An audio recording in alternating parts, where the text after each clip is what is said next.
1600 টাকার উপর 2 বছর 3 মাসের সরল সুদ হয় 252 টাকা। বার্ষিক সুদের হার কত? 2 বছর 3 মাস মানে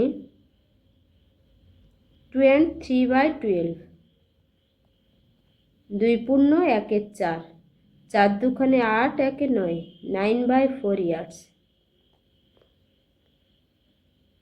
9/4 ইয়ার্সে সুদ হয় 252, তাহলে 1 বছরের সুদ হবে কত? 9/4 দিয়ে ভাগ হবে, তাহলে 252/9/4 মানে 252 ইন্টু 4/9, 9 দুখানে 18, 8 9 72, 4 8 32, 3 4 দুখানে 8 3 11, 112 টাকা। 1600 টাকার উপর 1 বছরের সুদ হয় 112 টাকা, তবে 100%-এর উপর কত সুদ হবে?